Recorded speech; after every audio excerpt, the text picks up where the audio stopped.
excitement and, you know, everything into a project like that. And then when it doesn't pull off or come off for whatever reason out of your hands, it's all right, you know. There was definitely some blood, sweat, and tears Yeah. left on the editor floor there. We had a Any team chance in that the Burbank. project could still happen? Or Okay, has it? Well, we're back probably not. live. Oh, great! Well, I have Yeah, it's no just idea what the project is. oh, he's having a good conversation there, Ant. it's And, literally you just know, kicked in back live. Yeah, I've been working away trying to get the feedback up. and is No that, are problem. we back live on both YouTube and Facebook or just one of them? Back live on both YouTube and Facebook.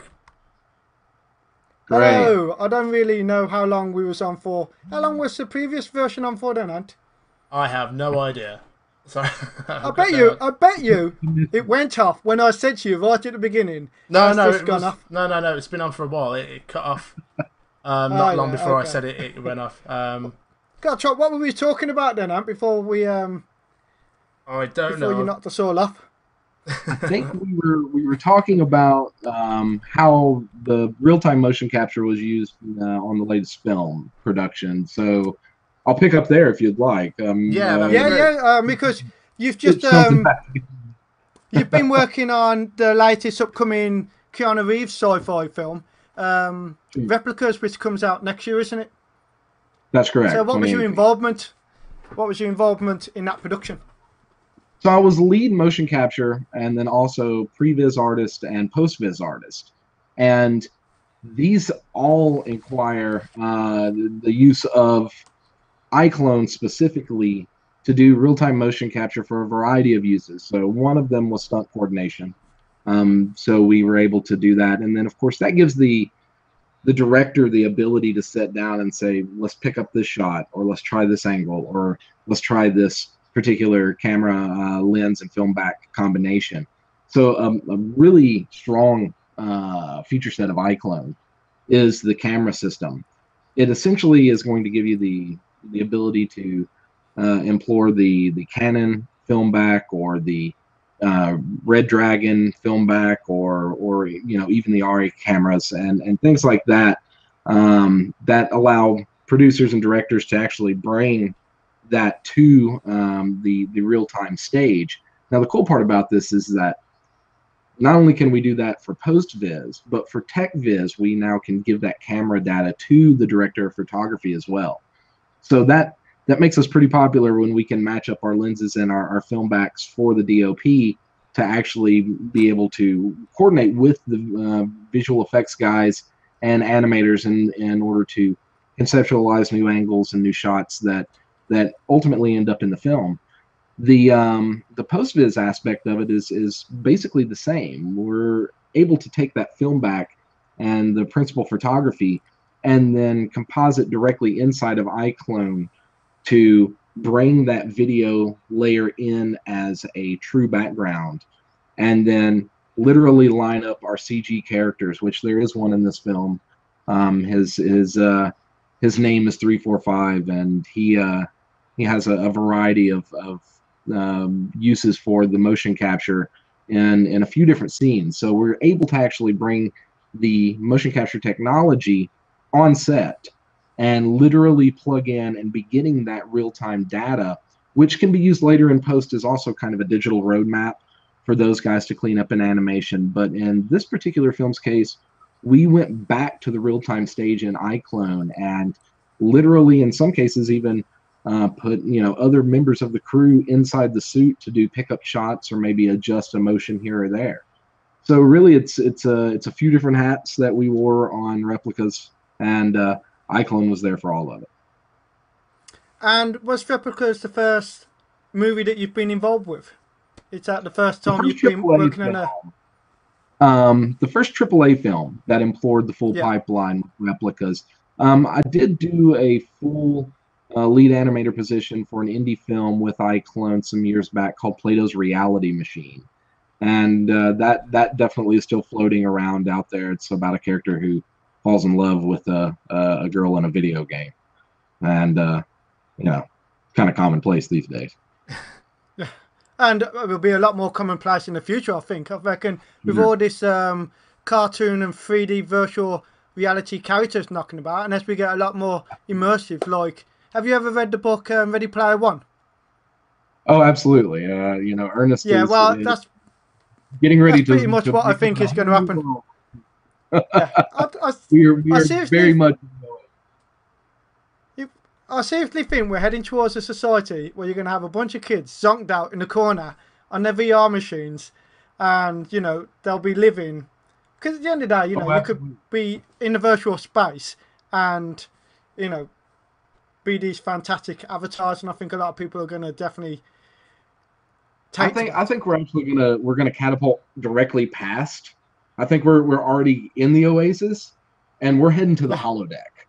I think we're going full holodeck. You know, we're gonna have some interesting motion capture technologies available for students at my newest facility that I currently am haunting, which is the Creative Media Industries Institute at Georgia State University, where we're going to have things like the OptiTrack available, optical capture for students, and volumetric capture as well. So we're going to have a range of these tools that are going to interface with content providers like iClone and Crazy Talk Animator.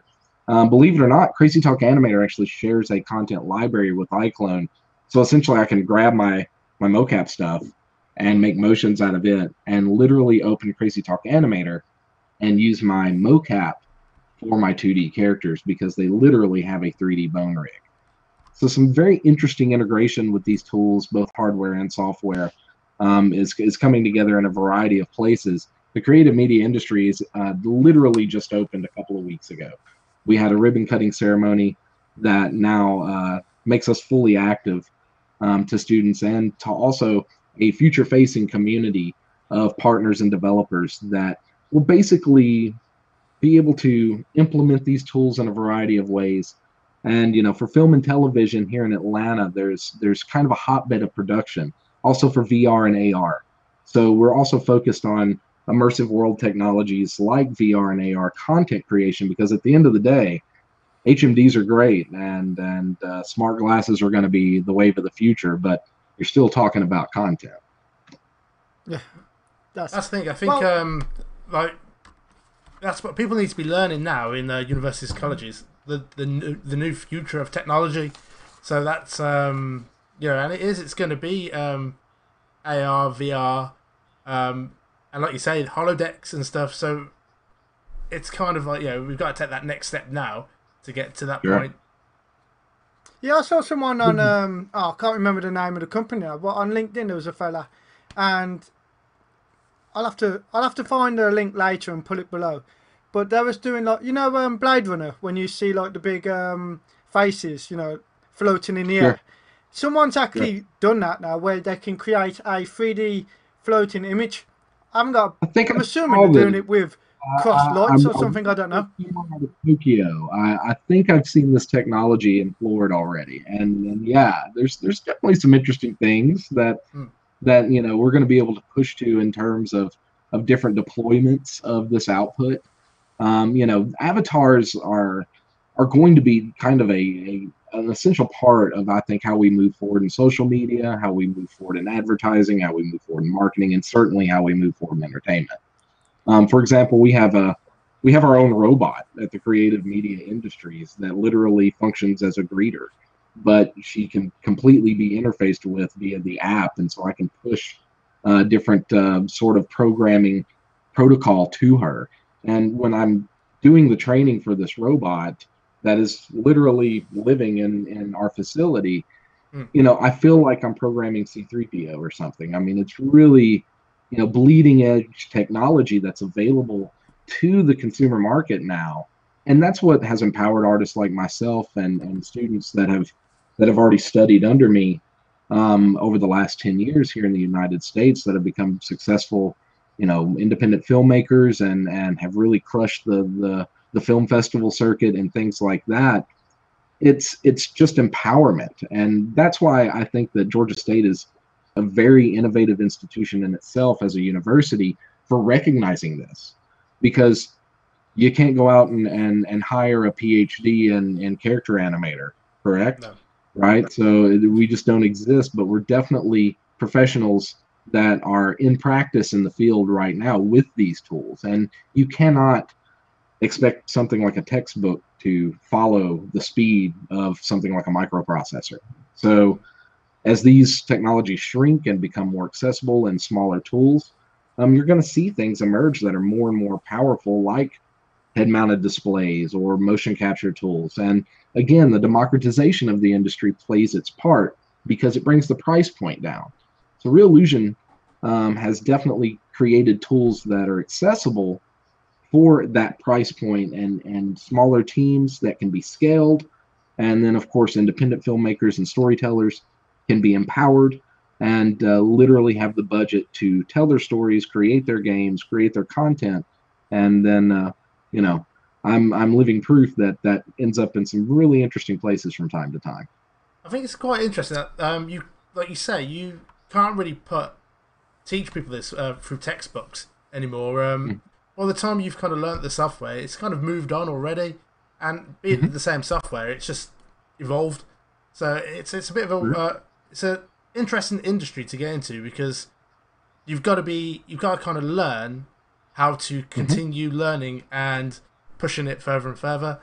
I mean, like say, like what would you recommend if you're a kid watching this now, and you're looking at what you're doing, and they want to get into that?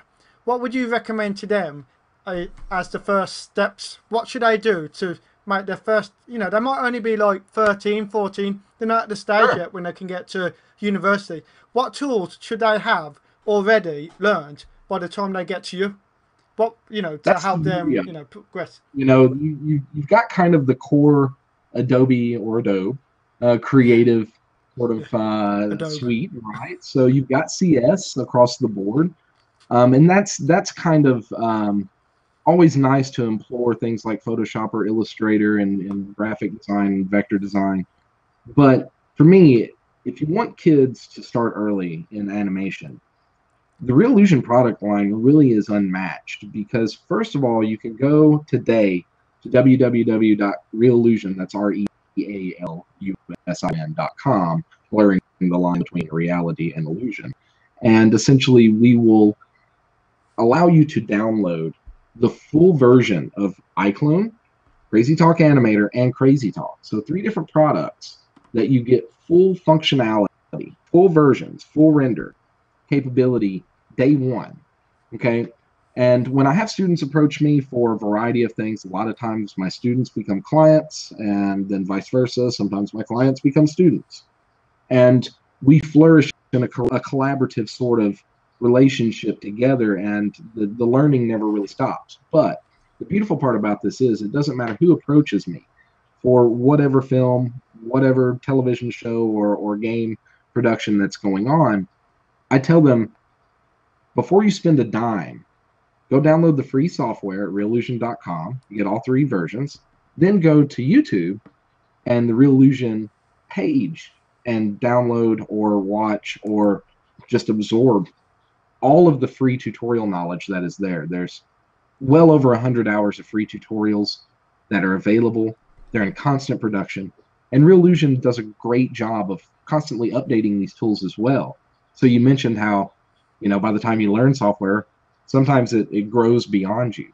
Real Illusion has done a really excellent job of allowing the interface itself to help users more efficiently use 3D tools that are complex by their design in most cases.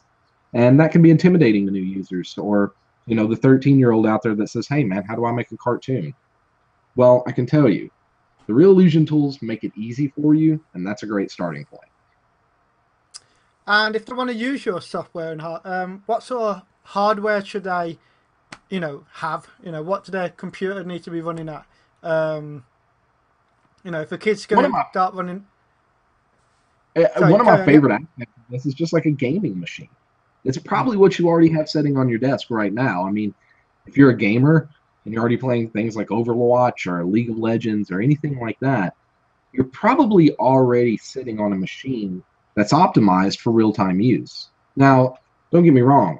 We employ some pretty high-end feature sets like PBR, physically based rendering, substance materials, ambient occlusion or global illumination that you'll find in the iClone suite itself. So if you're going for 3D, chances are you'll need a slightly higher end computer. For example, the one that I actually did all the production work on for replicas was running a simple GTX 980 mobile card. So it's not even the top of the line where you can go out and now get Alienware or MSI and things like that with a GTX 1070 or a 1080. So a higher end graphics card that might run you, you know, a few $100 extra than what's normally going to come in the machine. But if you go to Best Buy or any local electronics store and just purchase a gaming machine, chances are it's going to meet the system requirements. Of course, it's nice to have an i7, and if you got enough room to render your entire episodic saga or all of your gaming cinematics, you're going to need a hard drive with some space. Now, as I said earlier, I'm not really... Anthony's the one who does all the 3D stuff, so when it comes to all 3D software, I'm not that knowledgeable at all. But I'm assuming iClone is iClone like Character Animator, where you bring in your 3D models and then you do all your MoCap with it? Well, interestingly enough, there's a variety of ways that you can come in and out of iClone, or you can use it solely as your creation platform. Now, probably one of my favorite standalones that's ever emerged from the iClone family is Character Creator.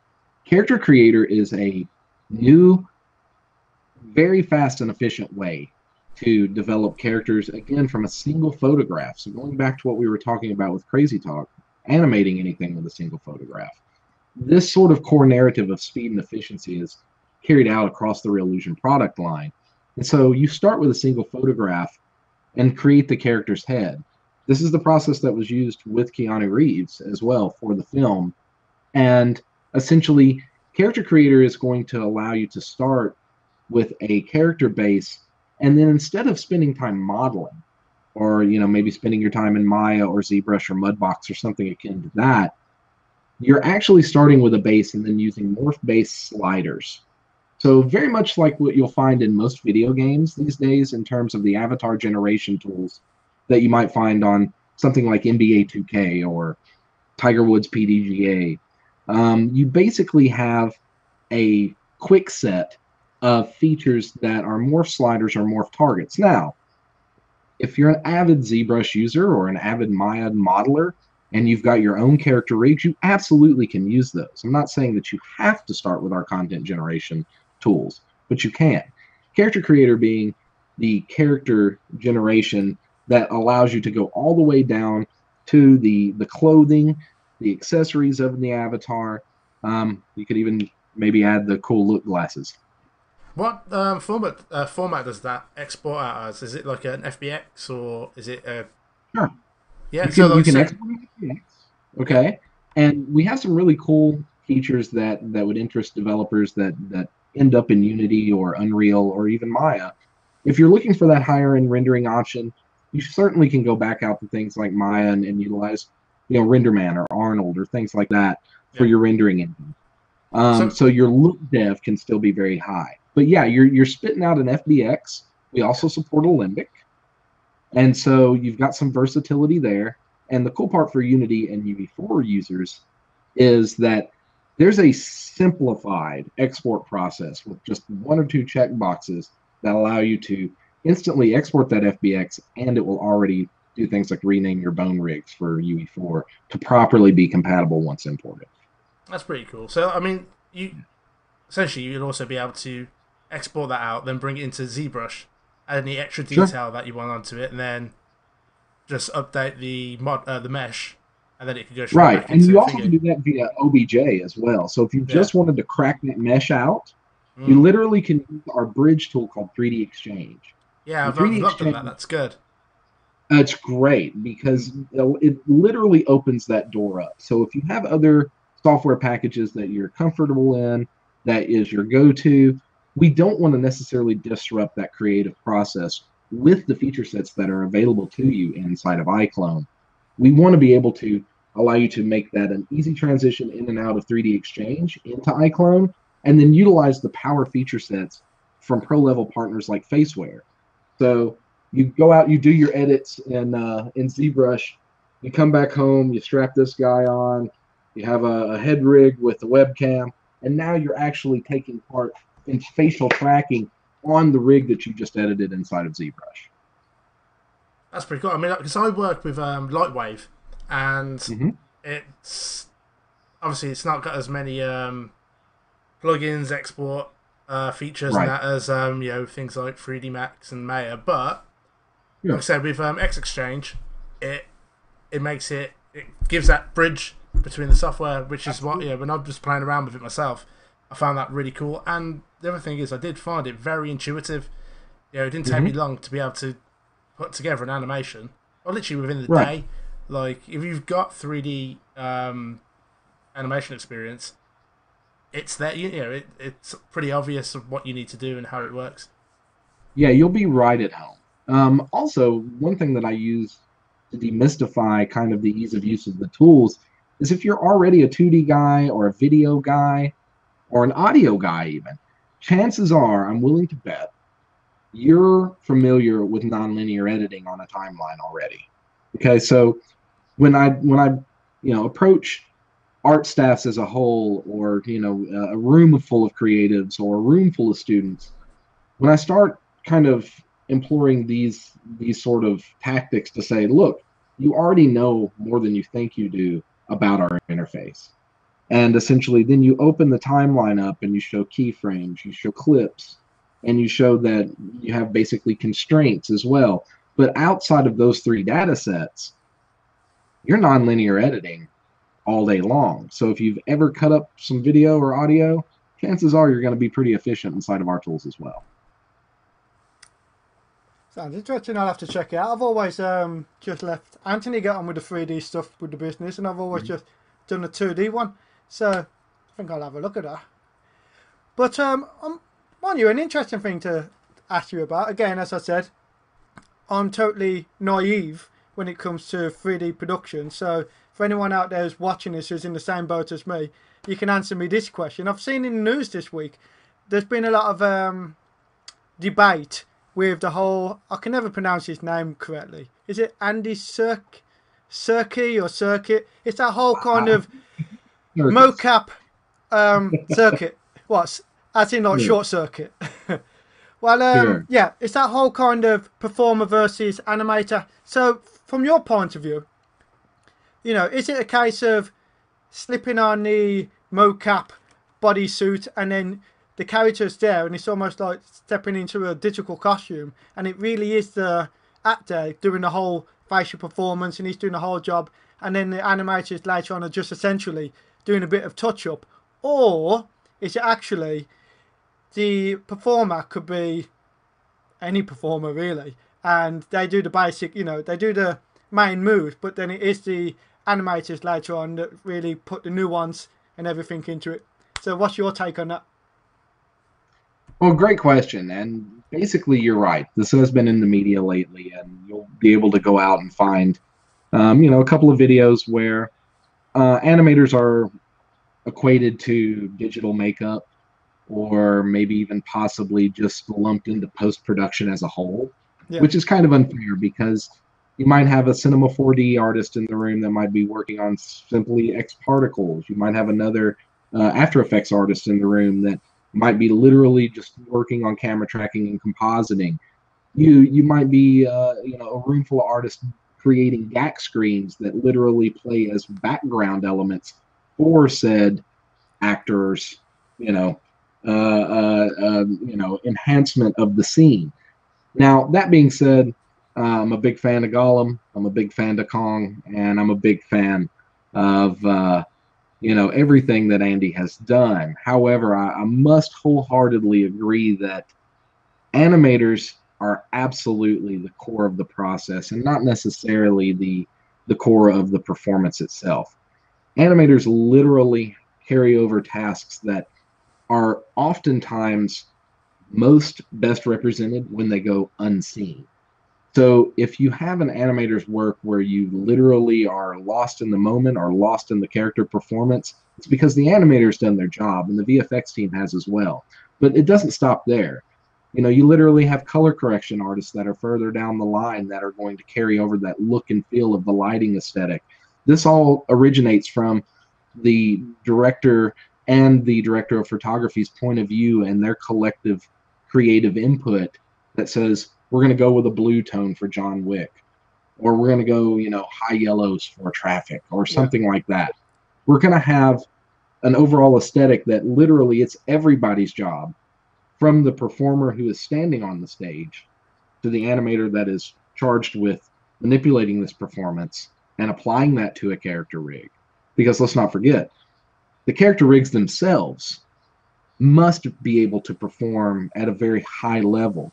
For a face on a 3D rig to have enough blend shapes to carry over a character's performance like Andy Serkis, you're basically, you know, challenged with, are your blend shapes and your morph targets effective enough in order to pick up small nuances?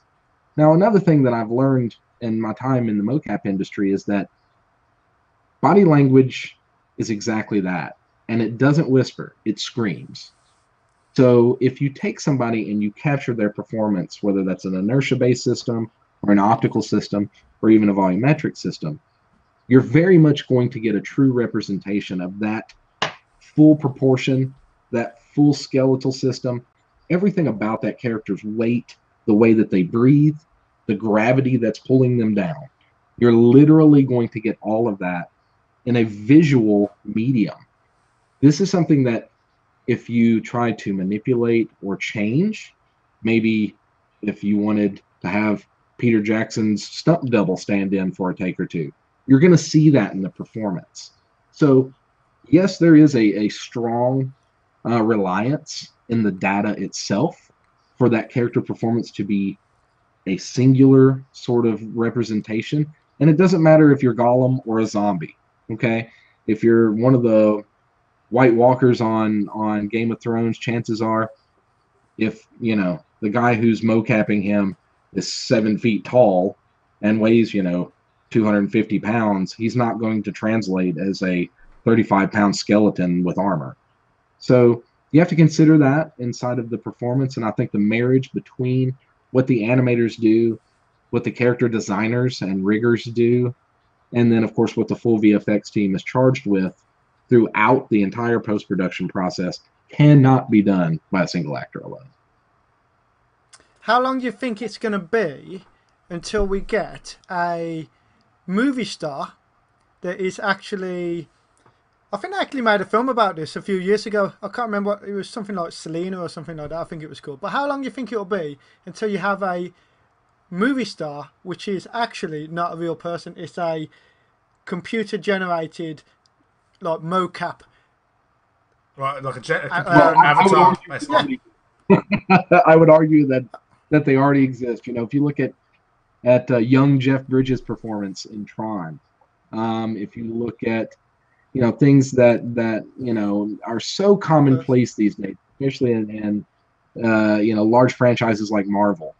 You know, we've come so used to seeing Hulk on screen that it's kind of normal, right? And, you know, it's so ingrained into our culture now to have that CGI character. I loved in Deadpool where they made light of it in the dialogue. And they talk about, like, how, oh, maybe you couldn't afford more X-Men, right? Because you got the CGI Colossus over here, you know. Love that. Because it's so commonplace. And I do think that, you know, actors are being put in the forefront of that. And I think Caesar and Planet of the Apes is a good example. So to Andy Serkis's credit, you know, we're getting closer to that true one-to-one performance. And I think facial capture is a big part of it. And, you know, to talk about how much it's ingrained in our culture right now, you need to look no further than your own screen, right? I think that's it. It's getting it's just fine tuning now. I think it's slightly. I think it's the eyes which is the hardest thing at the moment, isn't it? That's the one thing where everything else, like the skin and everything, I think the one thing that seems to be like the last hurdle to get over is just creating a human eye. It's not when they did that Rogue One and they brought Princess Leia on and everything. Right. I mean, that all looked great, but I think the hardest thing that people find to do at the moment is just, I don't know. It must just be the it's the micro fine nuances. Yeah, Yeah. it's the micro movements that you don't even register. Right. You know, you don't know that you're noticing it, but you just know But something's off. your But brain recognizes it. yeah, It's a neuroscience. but mind you, that said, I've seen animations on YouTube where I did, you know, there's a video on YouTube that was posted about a year or so ago of a human face, and it looked 100%. The only thing I'm assuming is that to generate something like that, maybe it's so expensive at the moment that it's well, just not I think it feasible was. I think to it was. It's more time. Actually, I would disagree a little bit, and here's why. If you look back at films like The Polar Express, okay, Yeah. great Christmas film. I've got little ones; they love to watch it every year. Great Christmas film, beautifully done. To my opinion, as a 3D artist, aesthetically pleasing. But there are many people that will stand up and protest and say, way too deep a venture into the uncanny valley for the normal viewer to ingest. Okay. So I think that there is a deliberate effort on most studios' part to stray just before or beyond the uncanny valley so you don't Yeah. get that sense of uneasiness. Yeah, I agree. Um, You've got to take and, it. and you see that a lot, actually. I mean, we say that to our customers when we create these puppets. We try and sell them. Don't go too realistic. They'll be like, I want something that's just like me. It's like that's gonna give you too close an error. If it's you go Right. more Muppet style, then people just see an eyes, mouth, and they take that as that's a face, and it's far enough back. Like I say, if you put a photograph, if we tried to animate a photograph of a face that was trying to be identical, you're straight away going to go, well, that's not right, that's not right, that's not right. Sure. So, but I feel like Yeah, you have to literally inside of like Crazy Talk and Crazy Talk Animator, we run into this quite a bit where, it's great because if you have a Viceme scheduler, okay, that's automatically pushing out those mouse shapes, and you're doing something that's, all of the style of South Park or something where your mind and 2D animators, we get away with this all the time, right? Because it's like, it's the easiest production methods. It's the reason that the Simpsons have 4 fingers instead of 5. It's all about that bottom dollar and how fast you can animate in 2D. But what the mind is willing to accept in terms of character performance in 2D is a completely different set of rules than in 3D. Yeah. So, when we're just generating maybe 8 mouth shapes for every vowel sound and maybe an ah or an o or a small oo or a pucker, you're basically getting away with tricking the human brain into seeing mouth movement that's not there. But when you enter into the dimension of 3D, literally, then you have a different set of rules altogether. And it is the small nuances that you miss, the small twitches, the darting eyes, things that are inherently picked up by the human brain that we're so programmed to see and ingest visually day to day that when we don't see it, all of a sudden it's like, wow, this is this is either appealing to me or completely I'm visually opposed. So I think a lot of tools are addressing that. I've noticed like I said with 3D animation when doing lip syncing, you normally set up your own visemes and that, but then obviously with like faceware, there's a whole. If you're doing the morph targets for it, you've got so many different things to take into account. Like mouth move left, right, cheeks out, pucker, and all this, and it kind of gives you an insight into how much more it's doing and how much more it's taking into account. And I think that's just going to gradually get. There's going to be more and more. That's going to. Sure. Yeah, it's more detail getting put into it. There was a new face rig released just this week that I read. It has 164 blend shapes to address exactly that. Yeah, and it's for Unity, and I don't know if I'd give them a shameless plug or not, but it's really really advanced facial rig for exactly that. What if you have somebody that's got a mouthful of water, or what if you have you have to think about these other shapes of the face that could be pulled in something when somebody is having a reaction or an expression or something that even a lot of times is very subtle, where you might just hold a position in a certain way. We recently worked with Jon Stewart on developing a show that I was charged with being kind of his comedic conduit to try to breathe that life into an avatar. And we didn't necessarily have the easiest time to find those beats and hit those marks comedic. And we actually went to a step form of animation to where the movement was very choppy, but we were actually still employing motion capture to get those shapes. So it's really a strong combination of artwork that meets technology in order to create these performances. And that's why, again, going back to your other question, I think that no one actor alone can achieve that. No, because one could let the other down. If it's a poor performance, Mm-hmm. it could be the best motion capture setup in the world, but it's still a poor performance. Vice versa, Sure. if the rig's not picking up the performance, then it doesn't work. It's a kind of marrying of the two. I mean, Right. I don't know if they're in the future, if there's any kind of well, with full 3D scanning now. I mean, surely Uh-huh. that'll be probably the next step, or live scanning, like you say, for facial. I mean, I know Face Shift kind of worked with the Connect Mm-hmm. and picked Correct. up different things, but I think that still worked on the blend shapes as well. Mm-hmm. So Correct. yeah, We had a partnership with early on with Microsoft and Connect, where we utilized Connect as our first motion capture tool for iClone.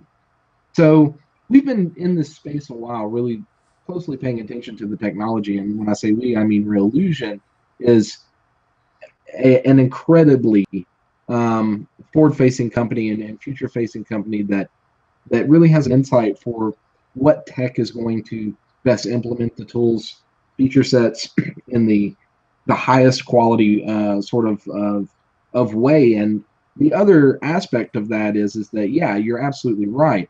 There's technology out there like Light Stage that you step into a sphere of light and then you're scanned without any sort of shadow.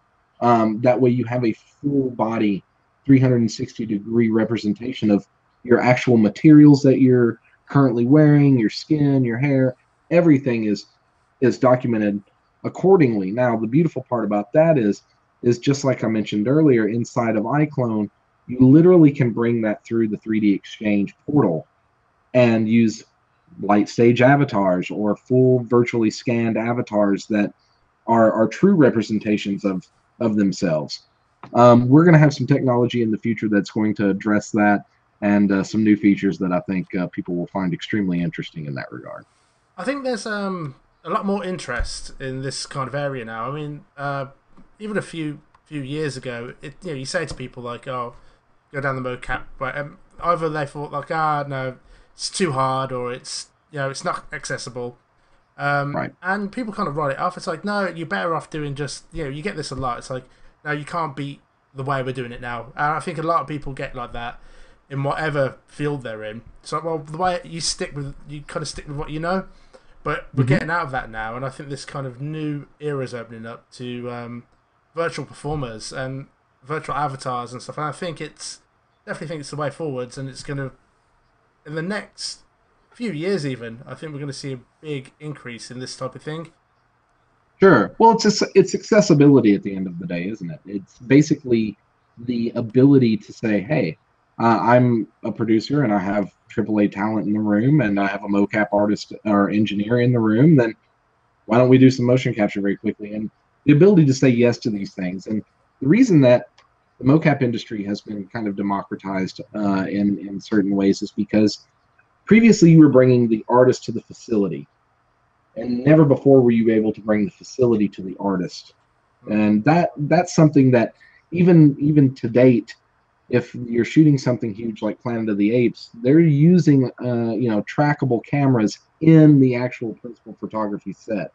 So they're putting cameras on trees and things like that. So you're still incorporating this kind of technology, but you're seeing the accessibility become much more widespread.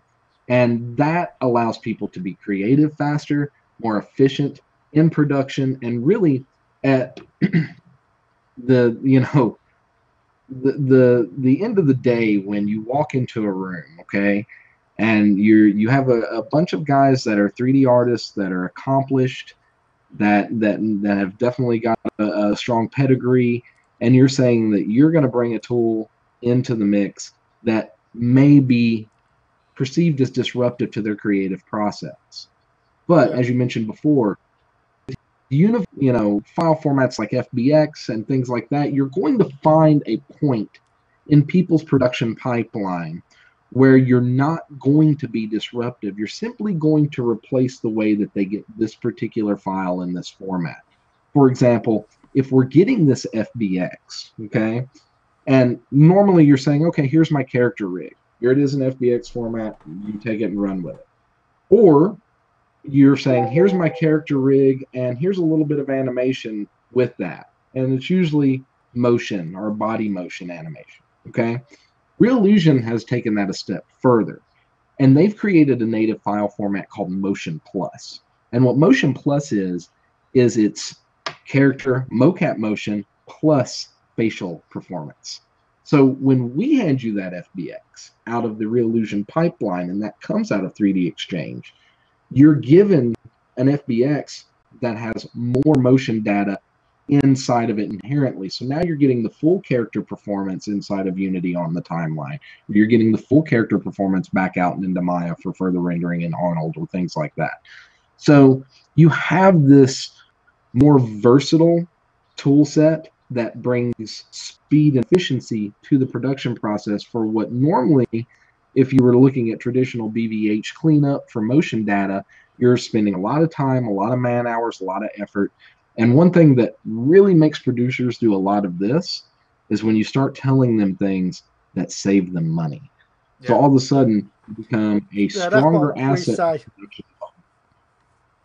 But that's what we say to a lot of our clients. At the end of the day, what costs money is time. If you're creating, like with what I do, 2D animation, I obviously started off doing normal traditional animation. And basically, the way that I work now, I can rig up a 2.5D puppet that can literally, it's almost like a 3D puppet, you know, it can turn around, it can move, it can talk, it can blink. All I've got to do is build all the expressions, all the motions into that character, and then once that's done, it's ready to go like a, you know, like a computer game character really. And right. So where it might have taken me a week, a month, depending on whatever the animation was, now, like literally, I did an animation just this week. Once I built the character, it took me 10 minutes. It literally took me 10 minutes to bring in the audio file, auto sync the audio file. I sat in front of the camera, I moved around, I pressed the buttons on the keyboard to trigger set expressions that I wanted it to have, and hey presto, it was done. All I had to do was bring it into Premiere, edit it together, and something that would have taken me a week or more took me, literally, it took me probably the day to build the character, or maybe a day or two because I did a lot of it. But then that was it. You, right? So normally, like if you're a freelancer out there and you're watching this and you're thinking, well, yeah, that sounds great because it's going to take me less time. But wait a second, don't I charge by the hour? I mean, isn't that leaving a little bit of money on the table for me? And the answer to that is actually yes, it is, because you're getting to the end of your production, whatever that is, whatever your clients ask for, whatever the key art is, you're getting that in a quicker, more efficient way when you implement tools like this, right? Yeah, so just actually, if you're charging by the hour and you're not doing it project per project, you're leaving a little bit of money on the table. But here's where the beauty of that comes in. You're allowing yourself volume. You're allowing yourself to do something that normally animators can't say. Like, I can do more animation for you, you know. Yeah. So I have that time. Yeah. That's like you don't hear that coming out of animators' mouths. Like, extra time, we can do more. And that's the problem, because it is literally a case of there's only so many hours in the day, and if you can only do so much work, and and like you say, you're giving yourself more time to do more work, and you're not, and it's we still offer out full animation service, but when you've got the option of like you can have this for this much, and that, it's going to actually hit your unrealistic deadline, or Yeah, but basically, just to give you an example from this last job, this customer literally wanted one animation, and that's all their budget stretched to.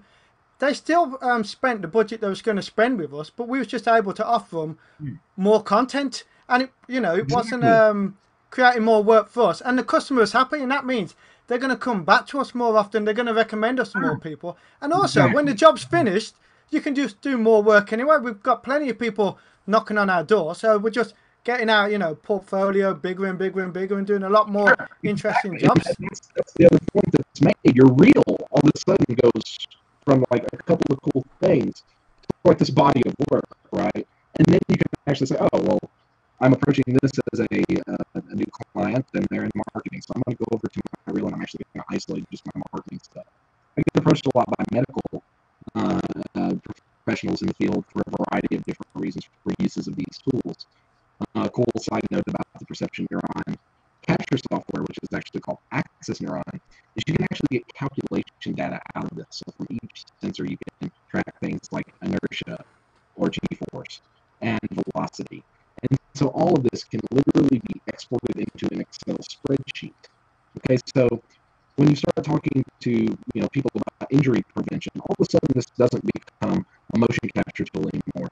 Now it's an analyzation piece of hardware that's giving me real-time metric data. That's cool.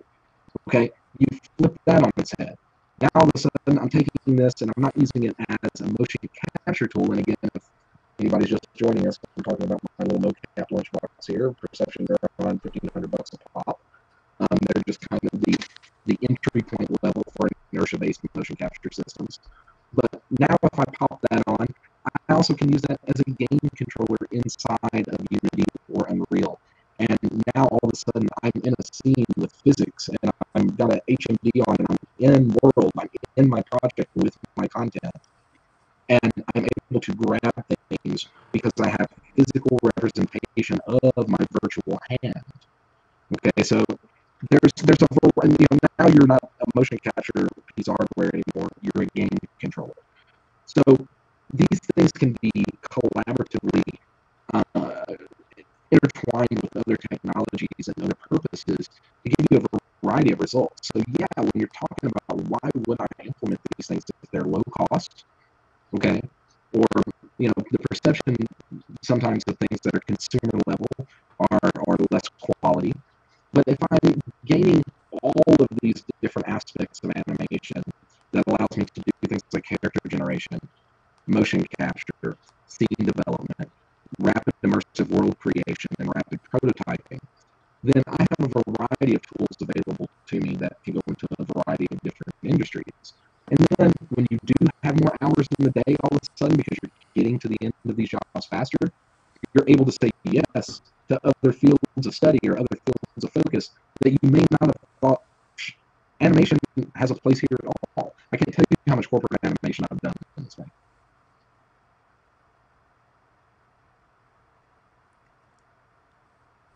Hello? Right, we're having a bit of I don't know if you can hear it, Scott. There's some audio. The audio's coming through a bit crackly. I mean, all sorts of technical issues tonight. It's a right nightmare.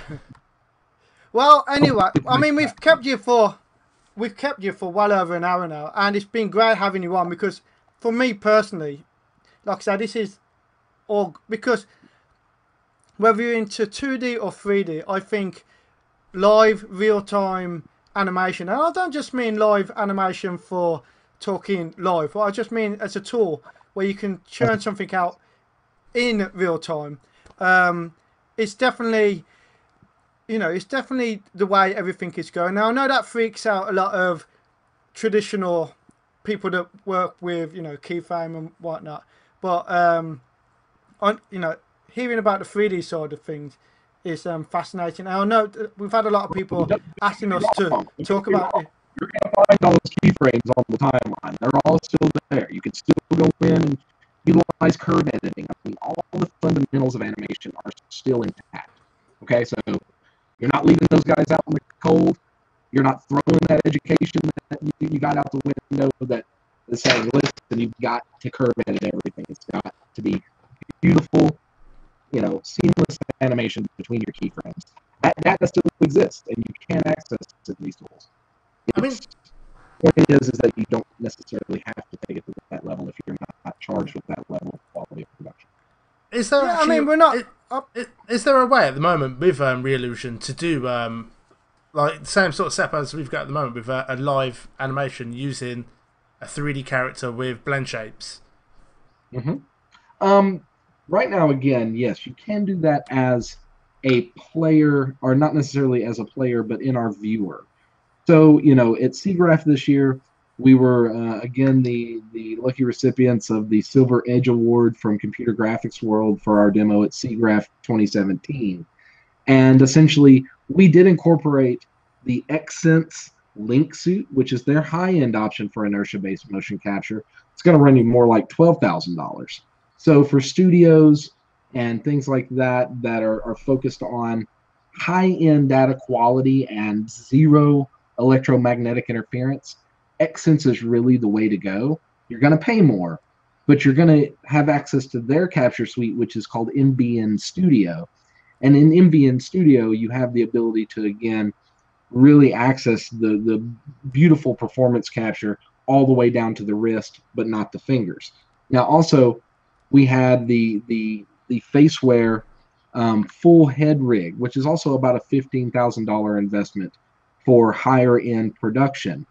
And we did have the full body motion capture live in Los Angeles, showcasing that we can combine these two data streams in real time inside the iClone stage. However, there is no true broadcast player right now for this particular feed coming directly out of iClone. But I have to admit, after having been on the show with you guys tonight, I definitely will be talking to the developers in Taiwan about it.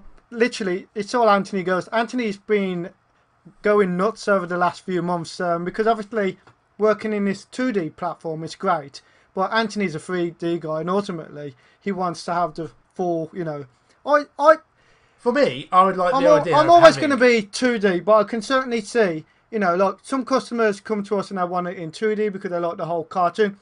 I don't think it's a 2D versus 3D. Both sides, it's got its merits, and Definitely. what suits one character doesn't suit another, and vice versa. So we, as a studio, at the moment, are working a lot with Character Animator, but we really want to get into doing the same thing with 3D as well. So Anthony's been.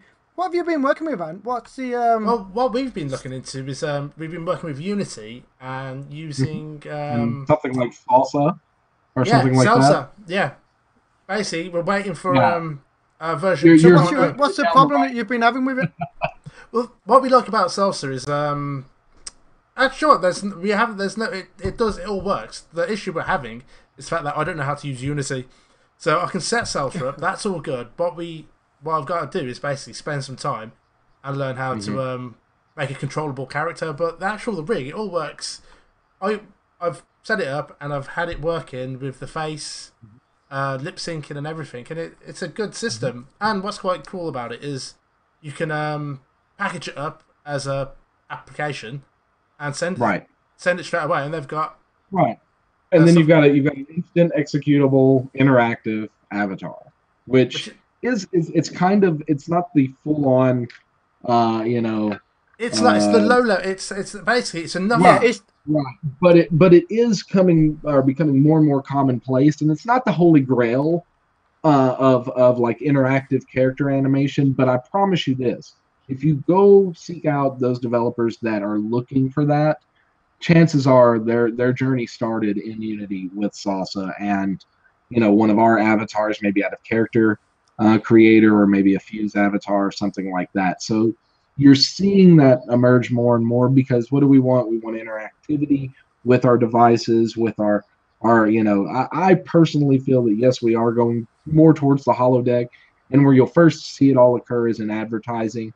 So you'll have people that will greet you and things like that in stores and in public places, and these avatars will be represented thusly. And I think that everybody that's on that journey right now is kind of walking the same path. But rest assured, I can promise you again that having a team of visionaries and extremely talented developers in Taipei, Taiwan, developing these tools, keeping a strong eye on the market, and again, being future facing when other companies sometimes are not. They will certainly innovate on top of the technology that'll be available to us, and I think that Real Illusion's definitely going to be a company you'll want to keep an eye on if you're interested in this kind of development. Definitely. I mean, like I said, we've had a play around with it, and I'm going to continue to work with it some more. I mean, we even managed to get a working demo with the 3D head I'm using now in iClone, and it worked really well, and it was it was impressive. So yeah, I'm definitely going to be keeping an eye out on that. The biggest problem we have is that we're inundated with client work. So when you're a 14, 13-year-old kid, you can sit on the computer all night, learn all the latest. That's why all the people that come into agencies, all these young kids that have got the time, and that's the beauty of, they've got all the time to sit there, learn everything. Where the older guys, like ourselves, and I was speaking to someone the other week about this, is that you got to pay your mortgage, you got to pay your bills and whatnot. So you're using what you know, and you're just getting the work in and whatnot, and you just don't have the time to say, right, I'm going to take a week off, a month off, whatever you need to learn this program. Well, this is it. If but that, Joe, I keep saying I need about 2 weeks to sit down and learn. Well, you got Unreal. Christmas coming up. Oh yeah, well that's how. Funnily enough, I strongly suggest that with all of my students. Okay, not only do I encourage them first to go and get all the free training they can, because there's a lot out there. It's incredibly in depth. And really will cover a lot of the production ground that you're probably looking for. And Real Illusion, again, does a stellar job of appointing these developers to create dedicated tutorials for a variety of tools, for a variety of features, and even for a variety of partnership tools as well.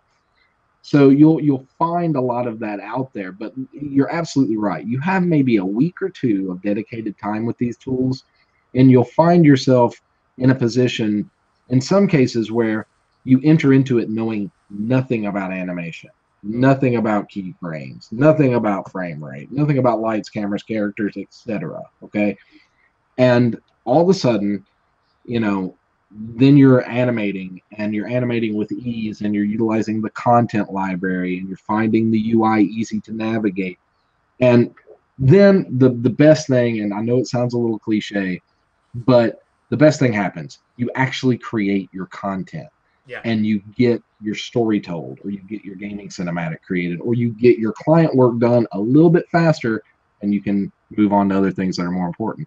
I actually find sometimes it's better to come out a new software with no knowledge at all, because that way you haven't got any old hang-ups, like general old ways of doing stuff. So if you are new to it, you're probably in a really good position, because everything's new and you're learning a specific way of doing things.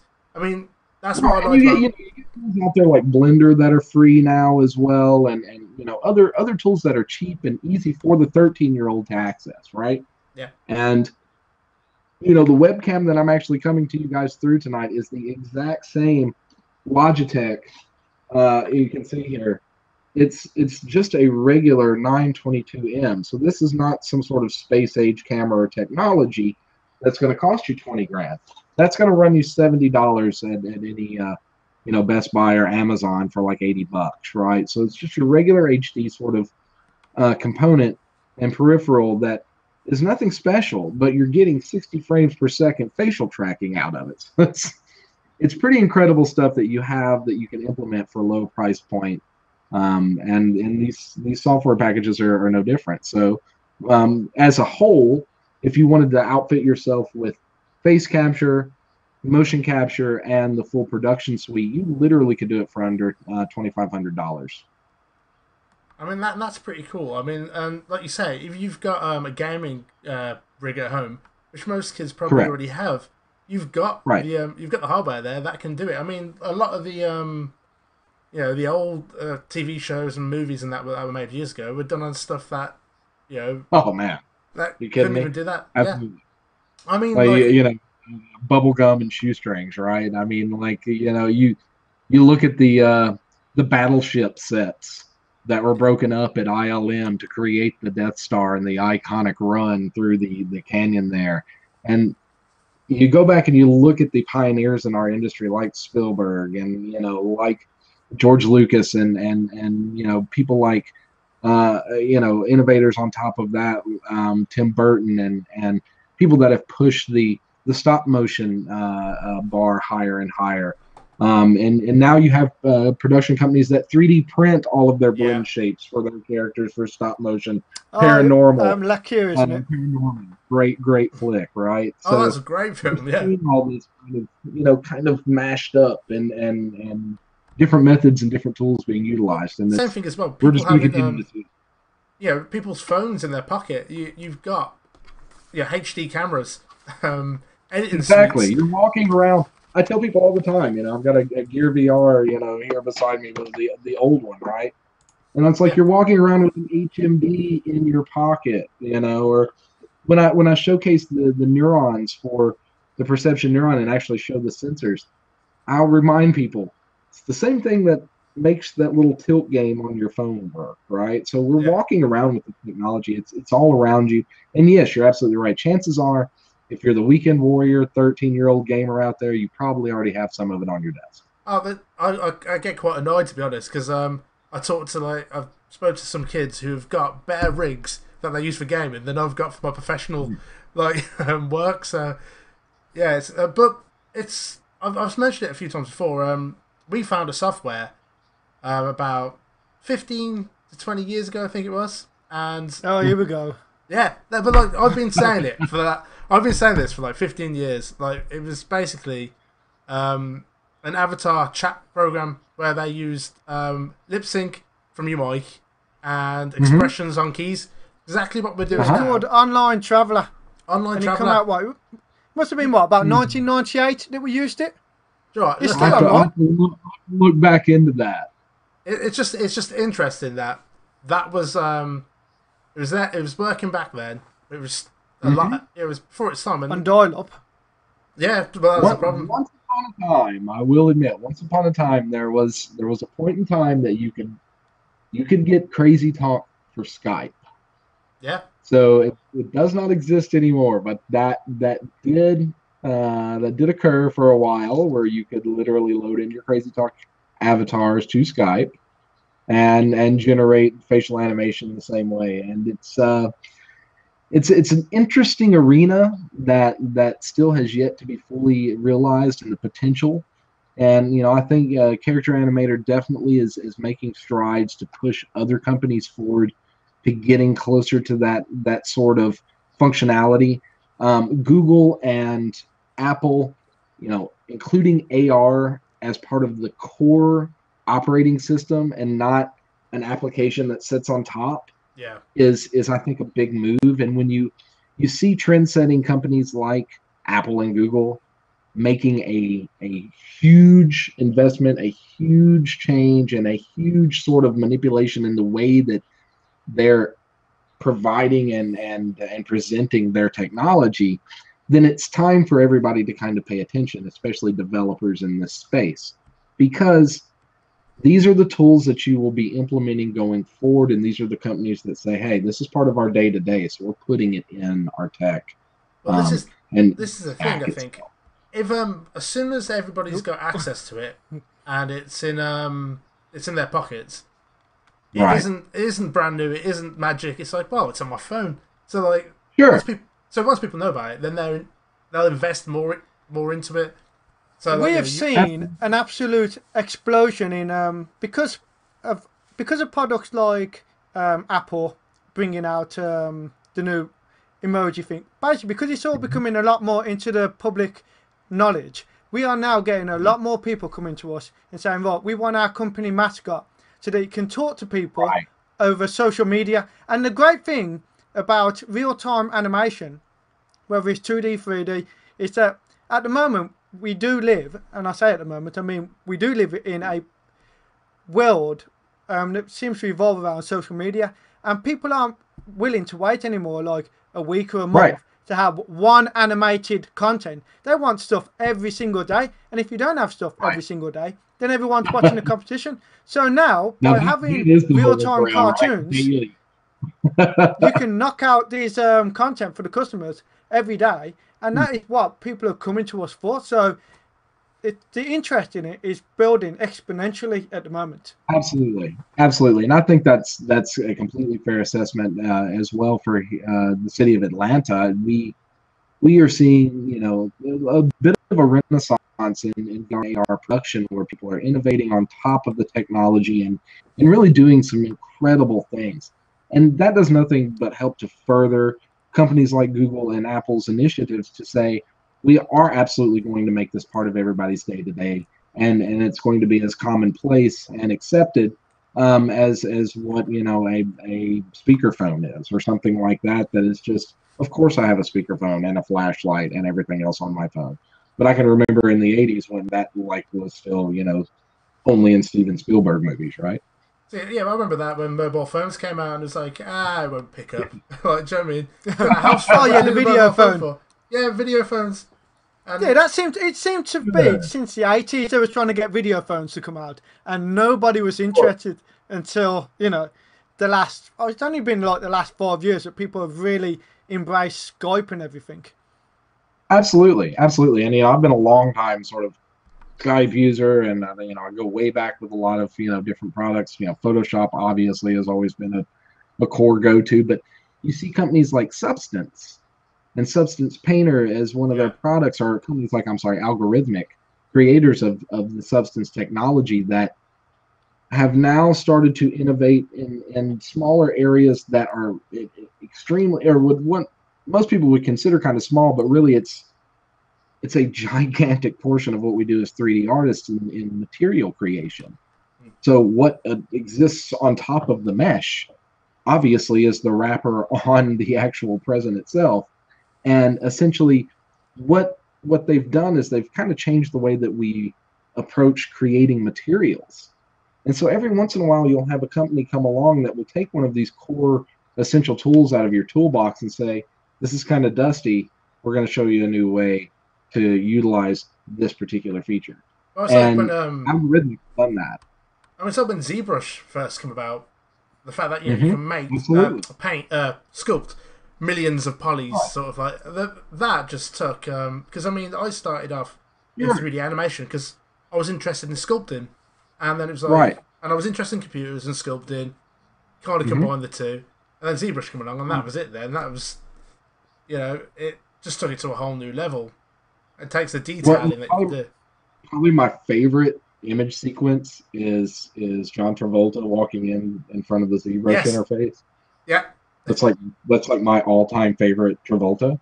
And essentially, you know, interesting side note about Pixelogic, creators of ZBrush.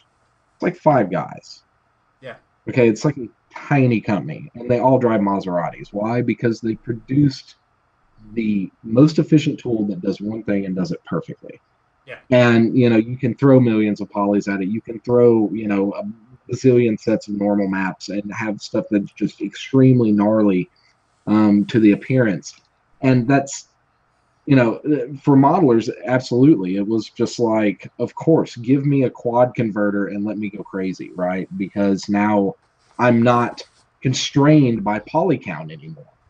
And that in itself is a game changer. And when you have companies like Pixelogic and Algorithmic that come along and they give you a better mousetrap, you're gonna catch more mice if you utilize it, right? So I think that as developers and freelancers, it's kind of your duty to stay ahead of technology and you know, basically identify these tools that will allow you to be more efficient. And as storytellers and filmmakers and just creators in general, why wouldn't you use things that make your work easier? You know, so I definitely am a big proponent of when new companies come along. It doesn't matter their price point. It doesn't matter really, you know, where they came from or what their backstory is. Believe it or not, Noitom started as a analytics company that measured metrics and infrastructure data on bridges in Tallahassee, Florida, even though they're based in Beijing, China. So, you know, some of these companies emerge from the strangest of places, and then they innovate on top of, you know, whatever the new core technology is, and a lot of times that only happens in, you know, in our world in the last 5 to 10 years. I think it's we're at a point now where technology is just increasing. It's getting faster and faster, and there's more stuff coming out. Instead of every 10 years, it's now pretty much every year or every couple of years. Well, I think the funny thing is, when was the last time you bought a new computer? 2 years ago, 3 years ago, right? I mean, like, I have to replace my machines every 3 years or so. Yeah. Yeah, I need to replace my one right now. It keeps turning itself off. We had this last night. Bloody power supply is playing up. Well, I hope it's a power supply. I reckon I've just got a replacement one. I reckon we'll pull it in and it still won't bloody work. I'm relegated to the laptop at the moment. I know the pain. I've had a couple of batteries crap out lately. Oh, it's because I'm on the computer literally 24/7 working, you know, burning the thing out. That's the but that's it, you know. Like, that's the thing with the work that we do. It's not just work. That's the great thing of being in this career. I've managed to make a good living out of something that I love doing. So it's not a case of just watching the clock. You know, I'll have my wife knocking on the office door saying, "Come on, you know, the kids need bathing or, you know, dinner's on the table and whatnot." So yeah, you have to stop at some point, right? But you know what? That's the beauty of what we do. You just render and then you go do the family thing. We've actually got at least I'm dad while I'm rendering. We've got a couple of questions. Let's see. Sure. There's a couple of comments. We've got on YouTube. Florian has asked, "Do you think that the iPhone X face tracking technology will disturb the animation industry?"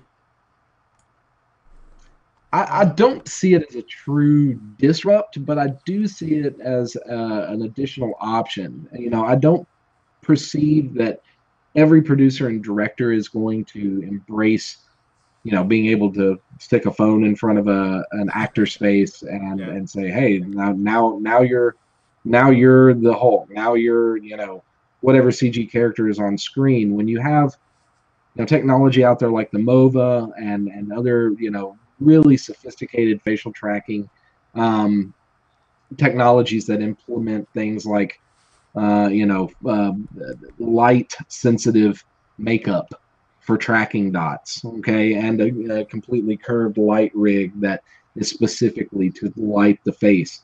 I don't think that that's going to be easily, you know, replaced by an iPhone, but I do see it as a go-to option, but not necessarily as a disrupt. Not yet, anyway. I'd say I agree. I think, you know, it's an additional thing. It's like I say, everything's it's tools in the box. Yeah. Right. Now that being said, I you know, it could get really good quality, and then next thing you know, I'm the guy out there going, "You got to use iPhone for your facial." Yeah. Well, that's it. Everything, you just don't know what's coming up. New things are coming all the time, and that's a great. I was having this conversation with my daughter just the other day. It's funny that when we was kids, everyone used to look back at our parents' generation, like in the 60s, and think, "God, it would have been great to have been born then when you had the Beatles and the Stones and all that coming out." And the funny thing is that now I've got my kids saying the exact same thing, but not about music, but they're saying, "Oh, it would have been great when, you know, the Nintendo first come out, and when the Sega first come out, and when the internet first started." I bought my kids the NES simulator for Christmas last year and was like, "Yeah, you're gonna." we couldn't get it; it was sold out over here. Easy, and they were like, "Yeah, I'm gonna go log back into League of Legends and run some run some battles." You know, I mean, it was funny. I expected them to be as nostalgic and you know, completely taken by things like Excite Bike and Mario Brothers and, like, you know, as a matter of fact, interesting side note, you can find this out there if you search on YouTube. The very first thing I ever animated with iClone was a Metroid fan video called Brain Clone Genocide, and I had a Samus rig that I rigged up and actually I can't even take credit for the rigging.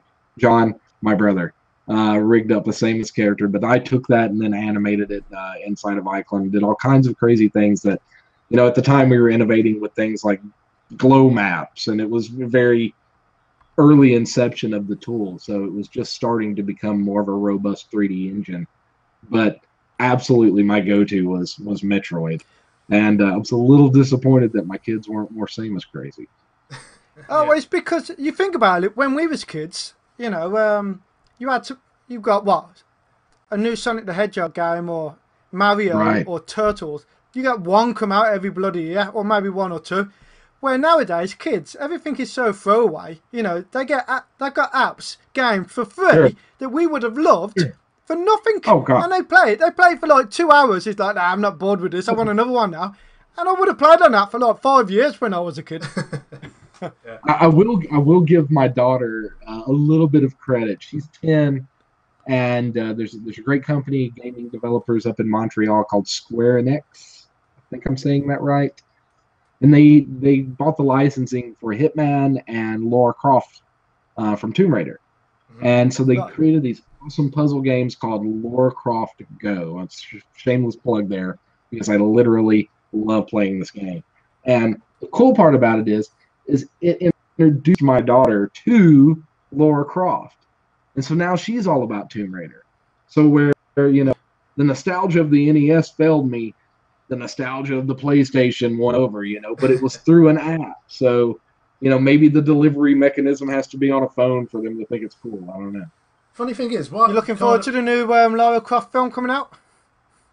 I'm very much looking forward to it. I'm not. I'm not allowed to say how much I'm looking forward to it. Oh, you going to ask a question, Ant? No, I was just going to say that. I think what it is though, like again, it falls down to content. The characters like Lara Croft, Super Mario, Sonic the Hedgehog, Absolutely. they're timeless. No matter what era or what you can just pick them up, put them on a new platform, and it'll work. And that's where, like, I think this whole kind of cartoon avatars or 3D avatars and stuff. If you can make something that you can animate live, I think it can live on. And if you can make it like a real thing, Well, that's where I have to That's say, the thing. The characters take on their own life, don't they? So I'm like freaked out that they actually got through all the licensing in Ready Player One to make a movie out of it. Yeah, You I know, was thinking I'm this. looking forward to that. Everything ever in the '80s ever. Yeah, it will be. I had the exact same thought. They've got the thing from how... Akira. They've got everything in Right. that trailer, haven't They've they? got everything. It's like how did you DeLorean. Spielberg could do it? I don't know. Oh, I was about to say, well, there you go, Steven Spielberg. Everybody worships him, so he probably just Right. brings a You few. just He's go through probably the- best friends with half the people that own them all.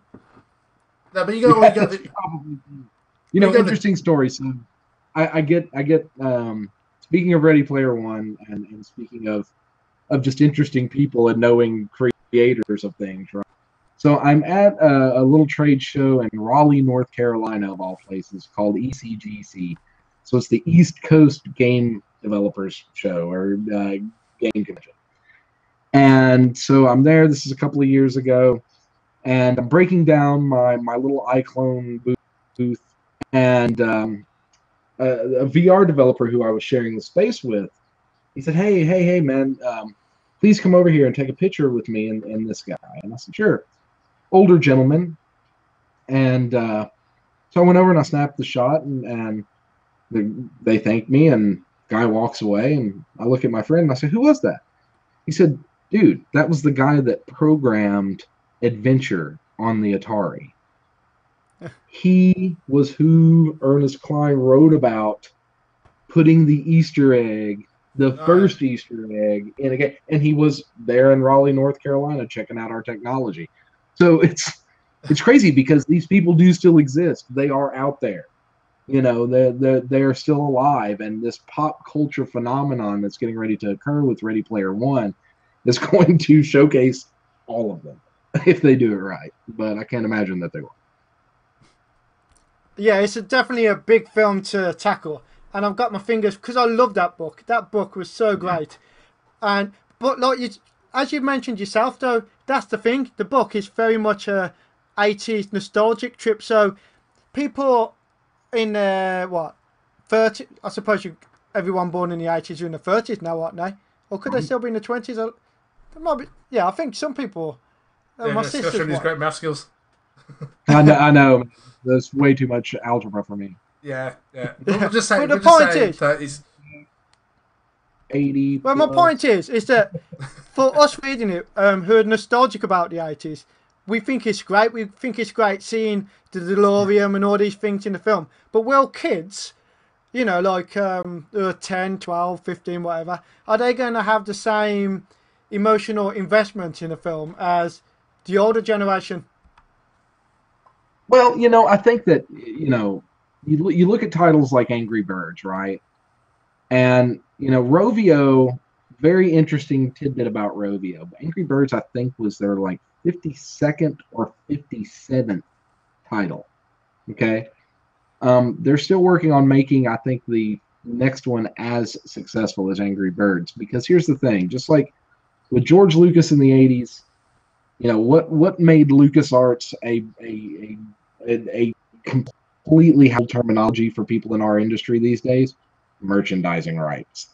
And the fact that when we were kids, you had the Star Wars lunchbox. I had the Star Wars sheet. We all had I didn't. that. I wanted the big bloody Millennium Falcon and I never got it. Well, see, my brother got it, but then he took it apart, right? And that's what he did. So, I got a TIE Fighter. Wasn't as good.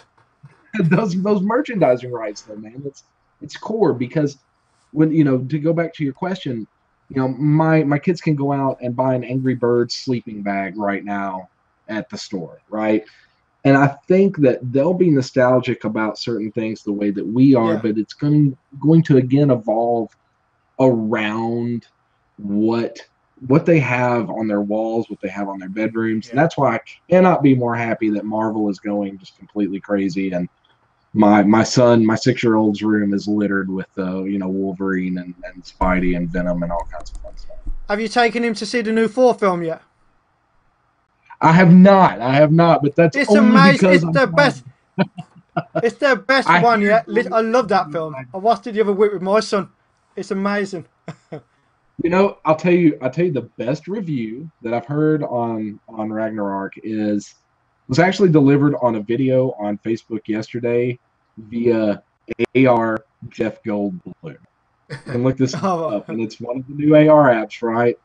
And it superimposes Jeff Goldblum's face in real time on yours, and now you're Jeff Goldblum. So, again, that single image solution to a real-time animation output live element it's already comedy because, the guy's sitting here telling me about Thor, but it's Jeff Goldblum, right? And I love it. I literally would never listen to a movie review and stopped what I was doing to click on that and listen. So that was cool. I'll check it out. It was great. Well, we're going to let you go now because we've kept you for almost 2 hours. And it's been I've really enjoyed it. I've really enjoyed the conversation. It's been great. You've given us so much info. We really appreciate it. And I hope you've enjoyed, chatting to our... That's been great. Coming down and talking to us in our cartoon studio. I'll have to come back on now, though. I definitely have to come back on as an avatar just so I can at least bring... the same level of game you guys are playing with here. Definitely, yeah. Definitely, yeah. And I'm saying then we'll be you'll be getting some emails from us about Real-Illusion and how we can be set up our own 3D avatars as well. Sure, yeah. Don't forget Real-Illusion.com. There's the logo, and you can see these guys are they literally make me wear it on the arm. It's 2D, 3D all day long. So. Well, send me over all the links, and I'll put it on info below.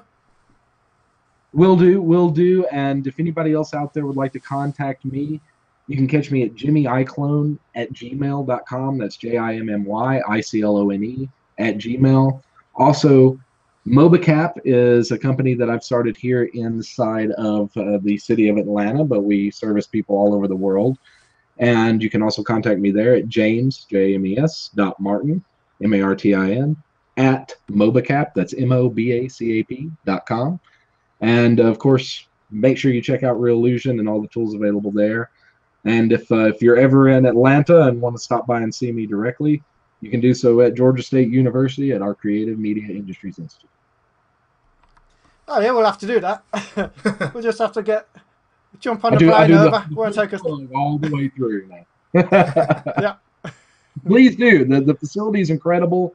We have a nanolumen screen that is spectacular. We have, full, like I said, variety of motion capture options, and they keep me chained upstairs to a desk most of the time. So usually there's pretty good conversation, at least for animation nerds. See, I'd love it. I'd be my element there. Cool. Well, we do have an AR cave, VR cave. It's really an interesting facility. We had a $2.6 million gift from the Woodruff Foundation here in Atlanta to make this possible. And we're really hoping to reach out to the community at large, both professional partnerships and students alike. Well, I'll make sure to add all that information. Like when everyone watches this video on repeat, it's all going to be added in below. So ping it all over to me later, and I'll make sure it's all there for everybody to see. So there you go. Thank you very much for joining us tonight. And like I say, we'll give it wait till after Christmas, and if you fancy it, come back on and join us as your virtual self. Awesome. I will do. And thanks again for having me, guys. I really appreciate it. No, thanks for coming on. Really appreciate it too. Thanks a lot. See you later. Bye. See you later, Ram. Bye. That was great. I really enjoyed that conversation. It's like, because for me it was a lot of brand new. Like when I'm talking to people in regards to 2D animation and whatnot, I've been doing it for so long, and I read so much into it. I know I know a lot of what we're talking about. But this has been really, a lot of brand new information, and I think there's a lot of kids out there that when they look at animation, it really is kind of 3D that they're looking for. So, it's given us loads of great tips and info. And if you're a student in America, then I should definitely be checking out the university, which I do believe is Georgia. Check my notes. Hang on. Yep, it is Georgia State University. So I'm sure if they're looking for higher education and you want to get into the motion capture industry, that's what you want to be looking into. And I think we're going to leave it there, aren't we, Anthony? I think that's about it for tonight. Yeah, I don't think we... So. Yeah, we've been 2 hours now, and I've got a brand new game of Call of Duty World War II that I need to have a quick go of before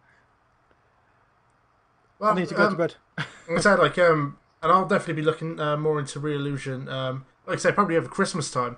We'll have some time off work, and we'll be checking it out. And like I said, I had a go of it about a month or so ago, and it is really intuitive. Like, within a day, I was making, content with it. So I'm looking forward to. It's just like we said during our conversation, and it's having that time. And Christmas, you always do take time off. And the thing is, even when you're not working at night, when you've been working all day, you have all that kind of, like you think, oh, I'll just tweak this job, or I'll just do this on that job, and before you know it, the night's over with. Well, when you've got 2 weeks of no work on at all those little projects you won't be doing. So, when the kids are gone to bed or the missus is watching Coronation Street or something, you can spend a couple of hours having a play on it. And that's what we did last year with Character Animator. It was Christmas time that we sat down and really had a go at learning all this. Well, yeah, I mean, that's how we got into Character Animator, because we actually got a bit of time over Christmas while we weren't working to sit down and learn the software. We just had a quick question from Florian. Well, first of all, he said, great interview. James is a cool and interesting guy. And he said, are you doing any videos on the physics and triggers from Character Animator 1.0? Like I say, because we've had quite a few big projects on at the moment, we haven't really even had that much time to look into the new updates of Character Animator. So I think we've been using a new update. We've updated a lot of the puppets into it, though we haven't really explored the new features that much, I suppose. And we haven't had time to make any new tutorial videos or anything like that. So I think next week, after the interview, I think we'll probably have a run through of some of the new features. And I've still got, I still want to put up some tutorials for using the Xbox controller, using the MIDI controls, and all that. So we will definitely be making some more videos to showcase how it all works and the benefit. And I haven't even looked at the physics yet, and I think there's a lot that we can do there with that. I think with Character Animator, generally, when I'm making a new character, I don't look at the features on Character Animator and think, right, I'm going to make a character now and I'm going to use just that and that. Basically, the way I operate, when I'm making a new character for someone, I think of what I want them to do, and then I go into Character Animator and see what tools I can use to make the character do what I need it to do. So that's when I discover stuff. I just find them and use them as and when I need to, put them to good use. Yeah. Okay then. And I think we should end the show there then, because you're dying as a flu anyway, aren't you? Yes, I'm surprised I haven't sneezed loads during it, so yeah. Okay then. Right, well, again, thank you to everyone for watching the show tonight. I hope you enjoyed that. I'm pretty sure, well, if you're into 3D animation, and there was a ton of information to digest there. It was great. It was much enjoyed, and that's it. You got any call to action, Ant? What should we really say to sign off on the show? We had this conversation before, didn't we? You say goodbye. Goodbye. All right. If you want to know more about us, check out our website at www.digitalpuppets.co.uk, or check out our Facebook page at Digital Puppets, or our YouTube page at Digital Puppets. Basically, if you put Digital Puppets into Google, pretty much all of them things are going to come up. So if you're interested in anything, or if you have any problems and need help, just drop us an email. Anyway, that's just I think, Ant. Drop curtain, say goodbye, music or that lark. See you later. Bye-bye. Bye.